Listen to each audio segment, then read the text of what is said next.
Hey, what's up mga ka-Amaze? Welcome to my YouTube channel. Once again, this is Amazing Marine Vlog. This morning mga ka-Amaze, kasama ko yung mga waiting list natin ng mga applicants. Una natin silang ng kanilang mga thoughts at mga experience. So, kung ano pang pwede nilang i-share sa atin mga ka-Amaze. So, nabigyan ako ng pagkakataon para kausapin ko sila. So, samahan nyo ako mga ka-Amaze. Nandito sila. Let's go!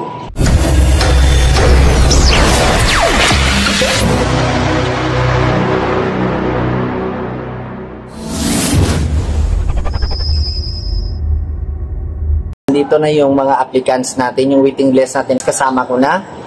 At start na natin mga ka-Amaze. Good morning everyone. My name is Mark Polaret from Balaogan, Bulacan, Marine, sir. Good morning, sir. I'm Mr. Salva from San Isidro, Malanga, sir. Good day, sir. Good day, Amazing Marine Vlog followers. I am Joseph Alvarez Alipio from Batu Baroy, Lanao del Norte.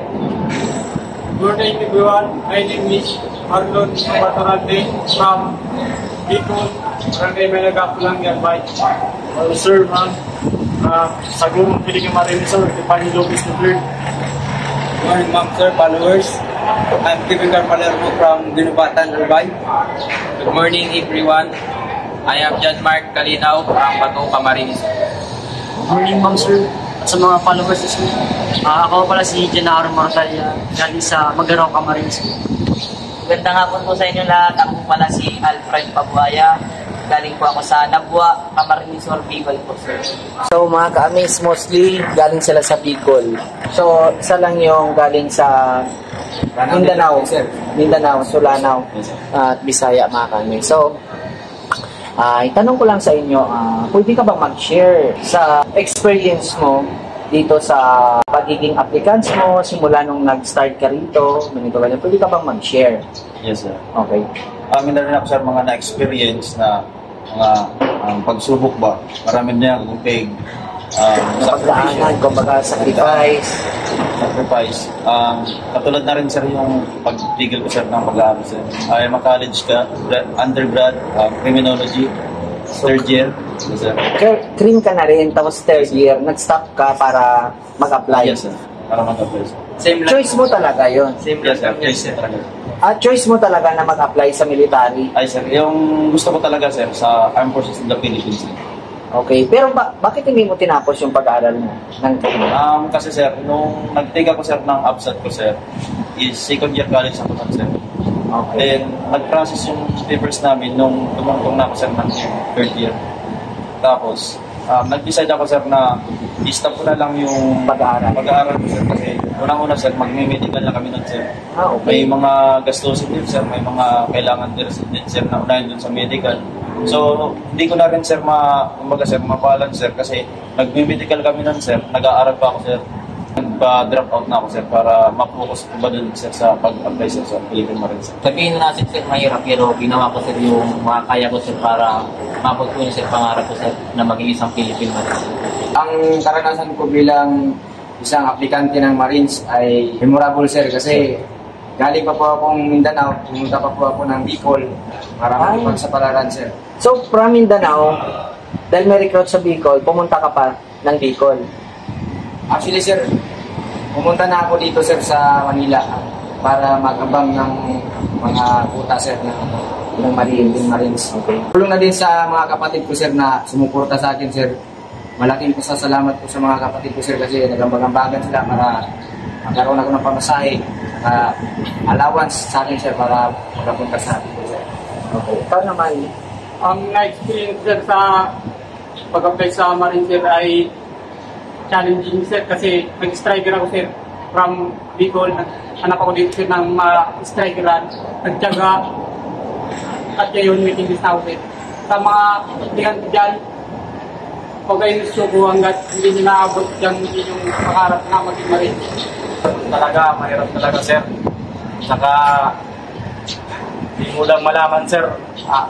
Malapit ka na para sa pangarap mo, sir. Ganun lang, sir. Okay. Sa akin din, ma'am sir, mahirap din yung pag-apply namin, pag-apply ko sa Marine Challenge. Challenging din sir. Sir, yung pag-aaral ko din sir, bilang isang... Sinacrifice mo rin. So, ibig sabihin, sinacrifice mo rin yung pag-aaral mo. Yes, sir. Nag-aaral ka rin. Anong course mo rin? Criminology din sir. Isang school kayo? Hindi sir. Hindi sir, pero sir, para same course kami sir. Third year kami sir. Yes, sir. Ano, okay. Halos magkaparehas lang. So, ano pa? Sige. Yung mga kabats ko dyan sa grade, patuloy lang kayo, laban lang dyan mga bats. Maaabot din ang pangarap nila. Sa pag-apply ng kung ano man na unit sa atin sa uniform service, ano lang, sakripisyo lang at tiyaga lang ang talaga. At unang-una sa lahat, basta lang sa Panginoon lahat. Ako rin po, undergraduate po ako ng criminology. Second year po ako. Nung nag-apply po ako, nabalitaan ko lang din po sa Facebook na mayroong mobile recruitment po sa Legazpi po. Kaya nag-try po ako, pero hindi ko po in-expect na makakapasa po ako. Tuloy-tuloy po yung process ko hanggang sa maka-neuro NI po ako. Pero that time po, nag-aaral po ako. And nung tinawagan po ako, hindi ko po in-expect na makakapasa po ako. Kaya doon na po pumasok sa isip ko na mag-decide ako kung magpapatuloy ko yung pag-aaral ko, ipatuloy ko na lang po yung pag-apply ko. So, anong course mo rin pala? Criminology po. Crimi ka rin. Opo, sir. Tapos, anong year ka na? Second year po. Nag-stop? So, ayun po. Pinatuloy ko na lang po yung pag-apply ko kasi po nagustuhan ko na rin po yung Philippine Marines. Sa akin naman, sir, ang experience sir, sa way of service, hindi talaga siya madali. Kailangan mong i-sacrifice ang civilian life mo, yung trabaho. Kasi ako, sir, matagal na ako nag-a-apply almost 3 years na, sir. Kailan ka nag-start mag-apply sa Marines? Ay, ano ko, sir, 2021, sir, nag-apply na ako, sir, sa Army, sir. Sa Army Yes, pa? sir. 2 beses ako, sir, nag-apply. And 2 beses din ako, sir, nag-field, sir. Na-failed ka rin sa application Yes, mo? Kaya yan, sir, nag-apply din ako, sir, sa Marines, sir. And sa awa ng Diyos, sir, nakapasal din ako, sir. And yun, sir, sa mga kapwa kong aplikante na feeling nila is hindi talaga para sa kanila yung sa ibang branch. Is try na rin sa ibang branch.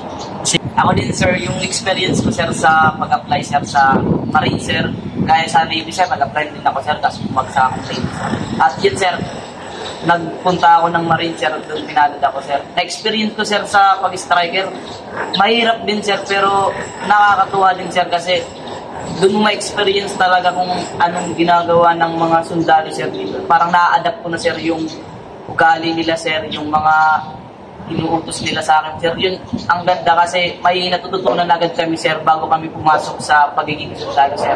Kaya parang na-excite din ako sir na makaranas din ng training sir kasi ang hirap din sir ng pag-apply namin sir. Matagal din, halos inabot kami ng 1 taon sir, mahigit na sir ng pag-apply namin sir.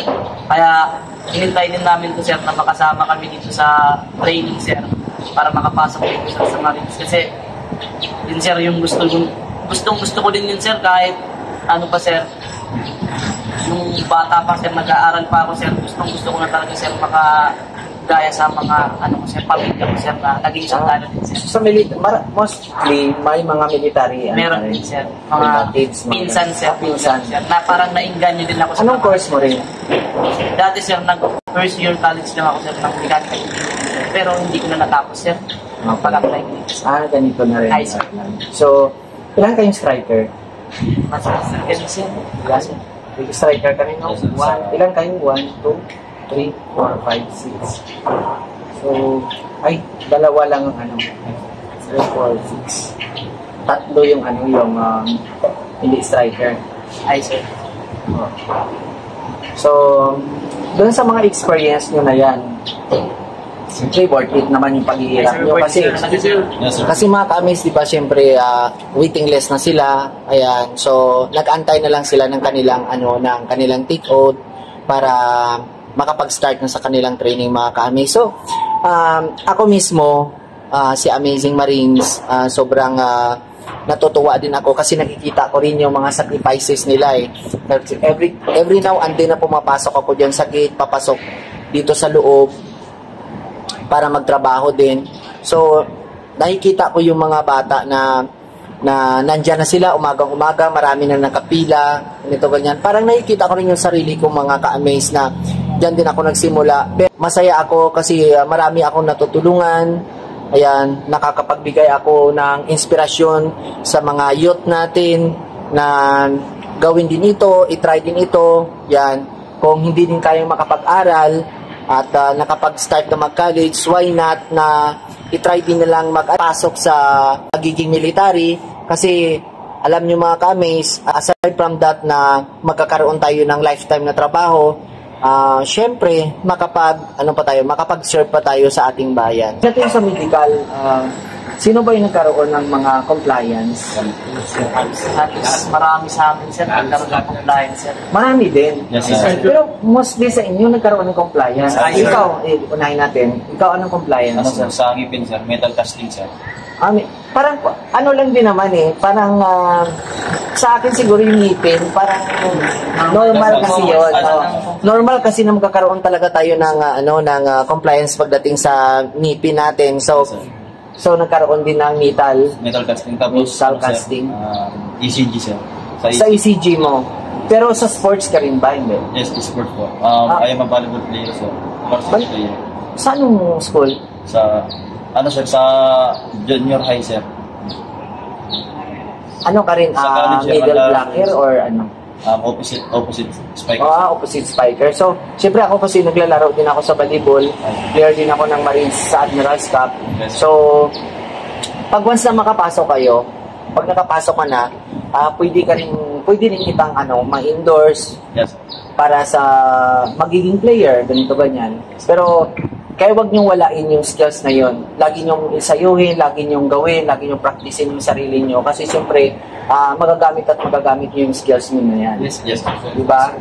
So, ikaw, volleyball player. Ikaw naman. Sa akin, sir, ang naging compliance ko lang sa sa ngipin, sir, metal casting. Ngipin din. Metal casting. Aside from that, wala na. Ikaw naman, Jay. Sa akin naman, sir, is sa mata, sir. Sa mata? Nearsighted ako, sir. Ano, no? May astigmatism ako, sir. Okay din naman. Naging okay din. Yes, sir. Okay na, sir. Pero yung nagastos ko, sir, Nagdala din sa gamutan. Hindi, sir. Ni-laser po ito, sir. Ni-laser. Okay. 50,000 po yung 50? So, ayan mga ka-amisa. Tandaan po natin kung sa mga applicants pa natin na susunod, yung iba kasi may na-experience din ako ng mga ibang applicants, tumigil sila kasi nga daw, parang mahal ang bayad, ganito, ganyan. Pero tandaan po natin yon na nag-apply tayo para magkaroon tayo ng trabaho, para makatulong tayo someday, para din sa future natin. May mga compliance tayo, dapat talaga gawin natin yon ng mas maaga, gawin natin, hanapan natin ng paraan, kasi nga, yung kapalit naman yan ay yung para sa ating future. So, dapat, huwag tayong mawala ng pag-asa. Dapat gawin natin yon. Kasi merong ibang nag-reason na hindi daw nila kaya, ganito, ganyan. Maraming paraan po pag gusto talaga natin. Kasi siyempre nandyan na tayo compliance lang yan. Then after all na magawa na natin yung compliance natin, magiging okay na tayo So bakit aatrasan natin yung mga bagay na ganun? Dapat push lang ng push tayo, go lang ng go. So, kung aplikante na medyo gipit sa buhay, para akala kasi ng iba, sir, na 50,000 yung magastos sa mata ko. Baka isipin nila na nakapira kami. Isa din ako sa mahirap na pamilya, sir, pero ano po kami, siyam na magkakapatid, ako po yung bunso. Tapos sa mga aplikante na magsisimula wala, mag-a-apply wala, ihanda niyo po yung mga sarili niyo, yung gagastusin niyo, allowance, kasi hindi po biro yung papasukin natin. Saka lagi lang tayo magdasal sa Panginoon na gabayan tayo lagi. Kung magkaroon man tayo ng pagsubok sa pag-a-apply, huwag po tayong malumuran agad, kasi aaminin ko po na naranasan tayo po. Sometimes, siyempre tayo kumbaga, tao kasi tayo na makakaramdam. Normal thing na mararamdaman natin na kahit ano pa sigurong tapang natin, di ba? Kahit ano pa man. Kasi tayo not all the time, nasa okay yung pakiramdam natin. So, may time talaga na, kumbaga, malulumural tayo. Basta po sila. Iniisip ko kasi po nun, sir, pag sabi sa doktor na may ganito compliance ako, tapos ganito yung gastos, parang inamin ko, sir, na parang nalumural din ako, sir, na Kasi hindi mo rin alam, no, kung saan ka kukuha. sir. Naisip ko, ibinta ko na lang yung, kasi may baka ako dun, sir, nagsa, ibinta ko na lang, tapos Dagdagan na lang. Pero ipapasalamat ako sa mga kapatid ko na sumupunta sa akin, nagambag-ambagan para mabuo yung pambayad sa compliance ko. Sikapan lang natin, huwag nating isipin yung gastos kung gusto nating maabot yung pangarap natin kasi lifetime naman natin itong Papakinabangan. Para sa future nyo. Yes, Yan. Tapos, di ba, ang sarap din kasi sa feeling na nagtatrabaho tayo, tapos, siyempre, nagsiserve pa tayo sa bansa. Saka yung nakakatulong pa tayo sa ano natin, sa kapwa Pilipino natin, di ba? So, sa'yo, Brad. Sa akin naman, sir, yung naging license nila, yung Sa ngipin din. Okay. Parang wala, mostly sa ngipin, di ba? Yun, mga ka-amisa, nagkakaproblema lang talaga mostly ng marami sa ngipin. Maliban na lang kung may mga major talaga tayong nasakit. For example, sa mga heart, yan. Pero ang mga na-experience ko, katulad kasi sa sports, yung mga, halimbawa, runner ka, basta nagpo-sports, na yun yung tatrabaho mo before. Kasi nga dito, nagkakaroon tayo sa, sa heart natin, iba talaga yung pump niyan. So, sometimes magkakaroon sa ECG, but then, naayos din naman yan. Kasi tinitingnan din naman nila kung ano ba yung trabaho mo before nung nasa labas ka, bago ka pumasok. So, di ba? So, pero tandaan nyo yan mga ka-amaze na yung mag-a-approve niyan, syempre, yung mga medical personnel natin. Hindi po yung iba-ibang tao lang. Syempre, yung mga doktor natin at saka mga medical personnel natin, sila po talaga yung authorized na mag-a-approve na kung okay tayo o hindi. Di ba? Yes. So, sa'yo. Sa akin, sir, skin tag lang, sir. Skin tag? Ano skin tag? Ano yan? Sa naman, sir, sa ano, sir? Sublang. sir, sa hemorrhoids, sir. Iba din sa hemorrhoid. Ay, sir. So, skin tag. Ay, sir. Na-laser din. Laser. Magkano din ginastos mo? Ang balik ko, sir. Ay, napaka lang. So, kayang-kaya. So, ayan mga ka-amazing, skin tag. So, sa medical, mostly, nagkaroon ng ano. Bakit po, sir, sa ECG din, sir. ECG din. So, parang hindi din normal sa una. Kasi kayo. Sa ngipin lang din po, sir. Tsaka isipan. Ganun din. Sir. Ano, so, masakit ba or ano? Sa laser? Masakit din. Masakit din. Wala ba siyang mga anesthesia? Meron din, sir. Okay din. So, yun lang skin tag, dalawa. Tapos, Sir, metal casting lang din, sir. metal casting din. Mostly, magkano yung ginastos sa metal casting? 6,000, sir. Okay. Ganun. Anyway, kasi sa ngayon talaga ng panahon, syempre, that time nung una sa amin, 2003, talagang halata na mga kamis na matagal-tagal na. Kasi 2003, 2002 nung nag-apply ako, inayos pa yung medical ko. Medyo mahal na rin yung ginastos ko sa ngipin ko, yan, nung ipinaayos natin. So, how much more pa ngayong taon, di ba? So, nagbabago talaga. So, tama? Yes, sir. Ako naman, sir, compliance ko, sir, hemorrhoid, sir. Tsaka Yun metal na. casting, sir. Ano, no? Hemorrhoid, sir. External Okay, pero iba din yan, no? So, anong ginawa din? Sir, sa Inoperahan din siya. surgery, sir.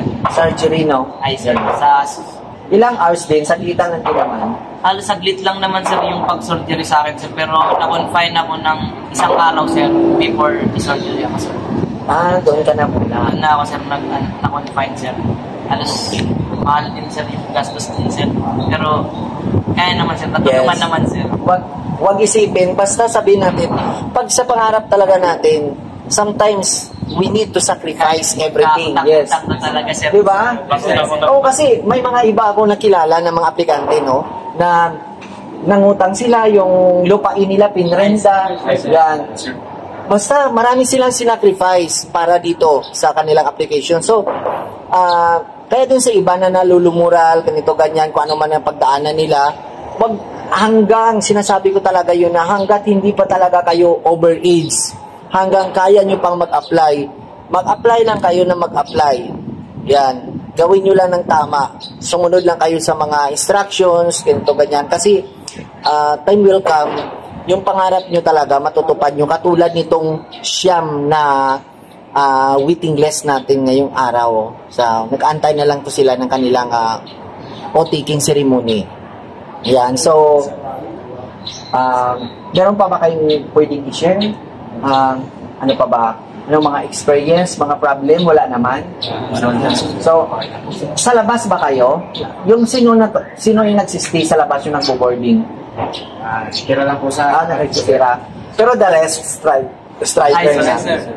Ayan o. Mga kamis, gusto ko rin saglitan lang natin. Itong mga striker natin, yung mga applicants natin kasi na striker, yan sila, alam na nila kaagad dito sa loob. Kumbaga may mga informations, dugtong-dugtong na yan. Sunod-sunod na yan, pasa-pasa na yan. Kaya, kumbaga, will inform sila pagdating sa mga ganun, kung anong mga nangyayari dyan, pagdating sa kanilang application, sa mga papers nila. So that is why, mas maganda din na striker. Pero kung wala naman kayo mapag-strikeran at able nyo naman, kaya nyo namang magbayad ng mga boarding house, dyan, malapit lang dito sa camp, you can. Pwede naman. Kasi marami din naman nag-stay sa labas. Yan, kasi nga, syempre, katulad nito, may mga kabats na rin to sila, sa kabats nila. So, tawag-tawag na lang, send na lang sa messages and everything. Kasi nga, syempre, ano na tayo ngayon modernize na tayo. Yan. So, easy na lang. Marami na tayong pwedeng, magagamit para sa pag-convey ng messages. So, ayan. Strikers. Ayan. So, medyo okay pag nasa striker ka rin. Kasi, syempre, yung pagkain libre. Tama? Tulugan libre. Oh. So, di ba? Ano pa? Talagang secure din everything. Saka secure din, tama din yun, secure din. Kasi hindi kayo basta-basta makalabas din dito. Hindi kayong pinapayagan. So, secure din sila, yung mga strikers. Not unless yung mga sa labas na, yun nga, pag nasa labas, lagi lang kayo magpina. At saka yun, tama. Okay. Tama din yung mga pagdating sa physical conditioning. Advance na rin yung mga striker. Kasi dito lang sa loob yung oval. Anytime, pwede silang tumakbo. Anytime, pwede silang mag-pull up, mag-sit up, mag-push up. Ganon. Diba? So, ako, sobrang masaya ako ngayon kasi pinagbigyan niyo yung araw natin. Pinagbigyan ko kayo ng makausap ko kayo. So, meron pa ba kayong gustong sabihin dun sa mga nangangarap din na maging military someday? Sa mga gustong mag-apply ng Philippine Marine Corps or even mga kamis, kahit hindi lang sa Marines, basta kahit sa ang branch of service kayo pumasok. Sa mga gustong pumasok kahit sa sa ngayon ng Armed Forces of the Philippines, advice ko lang sa inyo na maging matyaga lang kayo. Ipagdasal nyo, hingin nyo kay Lord yung guidance na yes sir, na tulungan kayo para ipasa lahat ng hinihingi na requirements sa pag-apply. Sa medical naman, sa mga magme-medical pa lang, yun, so ingatan nyo sarili nyo, iwas muna kayo sa mga yes sir, sa mga issue. Okay. Yan sir, para pagdating doon wala kayong maraming compliance. Pag nag-apply tayo, tapos mag-compliance tayo, sabihin na, paano kung laki-laki ng gastos, paano kung hindi ako makapasok kasi may negative pa. Okay. Tama yun. Yes. Tama yun ha. Sagad na natin mga buddy kasi para sa pangarap natin to na nagsisimula, nangangarap pa lang, kailangan nating abutin muna yung mga pangarap natin. Yes, bago pasukin yung mga bagay na gano'n. Siyempre, kumbaga, future mo na isipin nyo, bago mag-settle down, dapat well-prepared na dapat kayo. Kumbaga, pagdating financially stable na kayo, may mga trabaho na kayo. Magkaroon kayo ng source of income para to support your family. Diba? Tama? So, ganun dapat ang gusto ni Jay. Pinupus na lang yung isip ko para sa sarili mo sa pag-application mo. Kasi kung para kami talaga para sa isa't isa sir, mangyayari yun sa pagdating ng panahon. Okay. Kasi time will come. Sabi nga sa isang verse sa Bible, when the time is right, the Lord will make it happen. Yes. Amen yan. Tama. Alamin natin yung mga choices natin at i-prioritize natin. Okay? Kasi alam ko dapat alam natin kung ano dapat yung uunahin natin. Diba? Actually, part nga talaga ng buhay natin yung magkaroon tayo ng mga partner sa buhay natin. Pero siyempre, alamin muna natin yung ipapriority natin bago yung mga ibang bagay. Okay? May pwede pa ba? May i-share pa ba kayo? May pwede pa ba kayo sabihin? So, okay na? Okay, sir. Congratulations pala sa inyong lahat.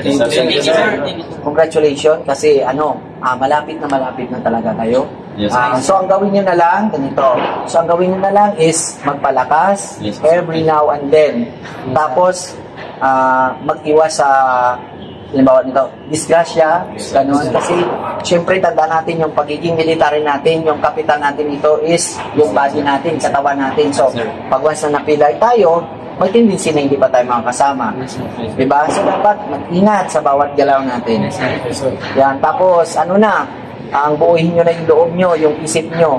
Yan. Tapos, magpaalam kayo ng maayos sa mga parents nyo, ganito, ganyan na magti-training na kayo, ganito, ganyan. So, basta lagi lang maghingi ng guidance kay God para at least guide niya tayo ng maayos.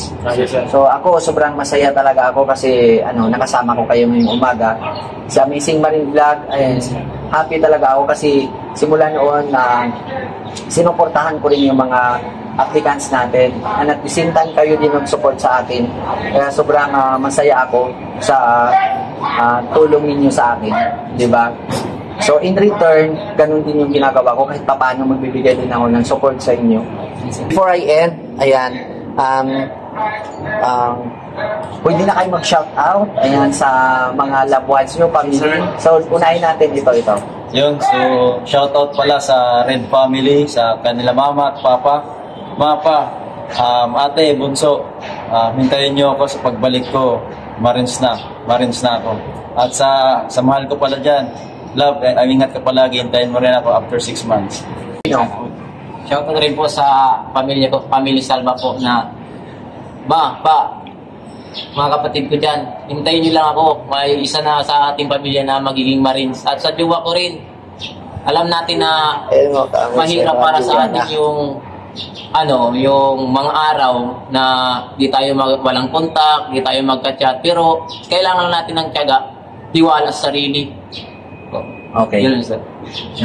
Shoutout na din po ako sa mga kapatid mo na nag-support sa iyo, i-shoutout mo sila. Tapos si Lorife Alipio, yung asawa niya na may-ari ng motor na gamit ko. Maraming salamat po Kuya G-Boy kasi malaking tulong talaga sa akin yung motor mo. Tapos sa mama ko, sa papa ko, sa mga kapatid ko, si Ate Joy Alipio, Julia Alipio. Saka masasalamat ko rin sa Panginoon natin, kay Marlon Mawa na laging nag-contact sa akin na pumunta na dito sa Luzon para mag-apply. Lanao del Norte. Ayan, shout out sa lahat ng taga Lanao del Norte. Tapos sa mga bilang, tapos sa kuya ko at sa mga sa pag-provide ng compliance ko. Yes. Maling utang tayo, please pagpalakas ang mga kaya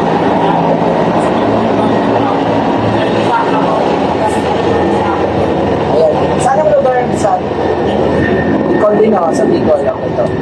shout out sa pamilya ko dyan, sa Alano, Lopez, Papa, Tani. Okay. Laban. Shout out po sa Palermo family, Porteria family po dyan sa Ginubatan Albay po. Okay lang po kami dito ng mga kabady namin. Kabady ko dito sa Barracks at sa darating na kaya namin to. Okay. Shout out po sa magulang ko na tumulong sa akin. Maraming salamat po sa lahat po na tumulong sa akin, sa lolo ko na nag-push sa akin na pumasok sa pagiging military. Kahit wala na siya, maraming salamat po. Okay. Shoutout po sa Moradilla family, sa parents ko, sa mga kapatid ko. Ingat kayo lagi dyan. And sa girlfriend ko, Amy. Anong lugar? Magaraw sir, Kamsur sir. Kamsor lang yun. Ikaw. Ako din, shoutout din sa mga pinsan ko na tumulong din sa akin dyan, sir. At salamat po sa inyo sa tulong na binigay niyo po sa akin. Tsaka shoutout po kila mama, kila papa na talagang simula sa una po, di po ako pinabayaan na suportahan dito po sa pinapasa po. Salamat po. Tsaka shoutout din po sa girlfriend ko. Ingat ka lang dyan. Hintayin mo na ako. Thank you po. So, ayan mga ka-amaze ha. At kitang-kita na natin mga ka-amaze yung kanilang yung saya sa kanilang mga sarili. Ayan, excitement. Kaya, ang bilin ko lang sa inyo, tapusin niyo yung training niyo. Yes, sir. Dapat wala kayong pag-aalinlangan. Dapat focus na kayo sa training. Focus kayo sa goal niyo. Kahit tandaan niyo kahit anong hirap. Kasi yung iba dyan, makakaranas siya ng hirap talaga. Siyempre training eh. Iba talaga yung hindi na siya sa normal. Tandaan nyo yan, expect nyo yung mga ganong bagay. Kaya pagdating nyo doon, focus lang kayo kung anong mga sinasabi, sumunod lang kayo. Kasi time will come, lahat ng sacrifices nyo yan, mababayaran talaga. Tapos, mag-ano na kayo, magiging fully Marines na talaga kayo. Diba? So, matutupad na yung mga pangarap niyo. Okay? Yes, sir. So, ayan, maraming salamat. So, shout out sa inyong lahat mga ka-amaze. And ito mga ka-amaze, maraming salamat ulit. Ayan, sa sa walang sawa ninyong pagsuporta sa akin kay Amazing Marine Vlog.